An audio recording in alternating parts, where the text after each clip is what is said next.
this is Demel Gonzalez of Heartwood Financial Services. Hey, thanks for joining us for our latest financial education video. In these videos, I try to bring up something relevant, something that can make a big impact to you and your portfolio. So let's dive right into today's topic.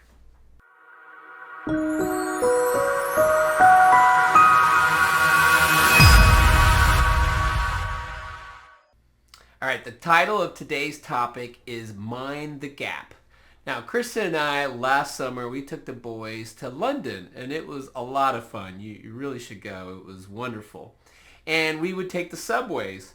And I saw these signs everywhere in the subway, Mind the Gap, and I didn't know exactly what they meant at first until I noticed them right next to the subway platform where you would enter onto the train. And yeah, if you can see from this picture, and if you've ever been on a subway, there's a pretty good gap in between the platform and the train. And if you stick your foot in there, or if you're just not paying attention, you could trip and hurt yourself pretty badly. So basically, that is the theme that I want to use today, mind the gap. Right now, the gap that I'm talking about is the gap between the deposit rates at banks and the interest that you can get in other safe interest-bearing accounts like money markets and T-bills and things like that. The gap is pretty big. Let's take a look at some of the numbers. Okay, so here's the chart that I want to show you. It's called the gap, or I named it the gap. And the blue line shows basically the gap, the difference between the bank deposit rates and the Fed funds rates. The Fed funds rates are the rates that the Fed controls. So every time you hear the Fed raising rates or lowering rates, they're changing that Fed funds rate, and that's the rate that banks use to borrow from each other. And usually ends up being very close to the money market rates that I'll show you on the next chart how they really track very closely. But you can see how this blue line is about as high as it's been. In fact, this chart is a little old, and it doesn't show the Fed funds rate is actually at 5 to 5.25 right now, and deposit rates really haven't gone up very much since then. So the gap has actually gotten even bigger, and so this has really big ramifications for us as investors and savers. So before we get into that, let me show you one more chart. All right, so here it is. This shows the blue line, again, that's the Fed funds rate, and the red line, which is the money market yields. And they track almost perfectly. You can see the lighter brown line doesn't track very well. It's correlated, but it doesn't track very well.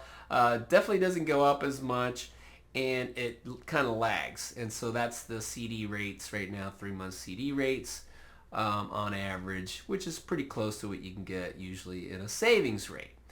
And so what I'm trying to say here, guys, this is a good time to check your statements, what you're doing at the banks, because you might be leaving a lot of money on the table.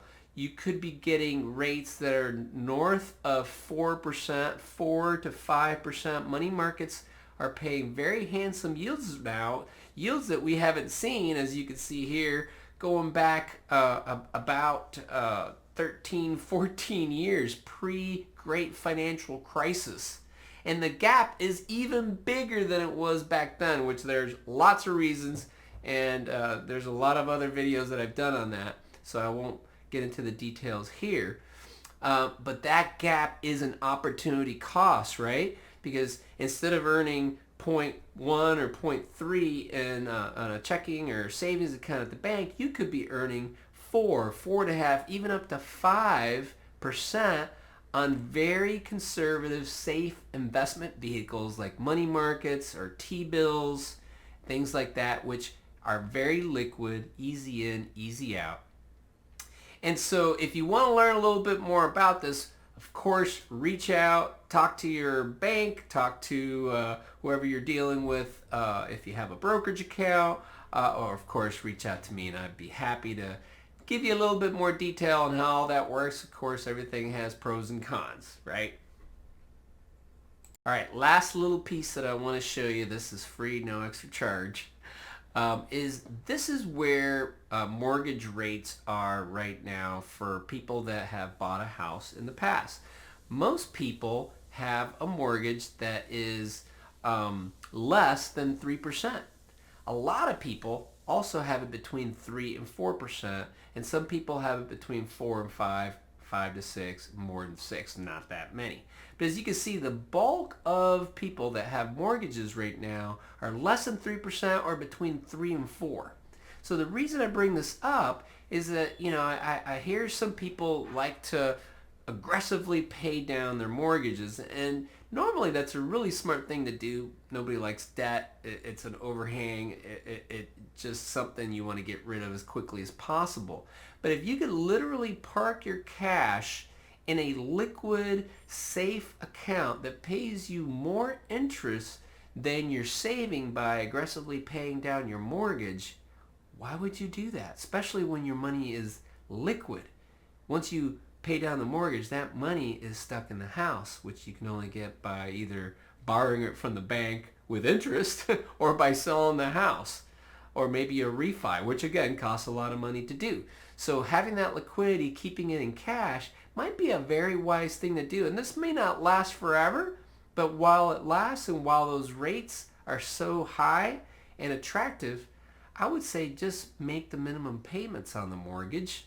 Of course, you want to at least do that so you don't run into any penalties and things, but why pay extra? All right, thanks for watching, guys. I hope you guys found this helpful.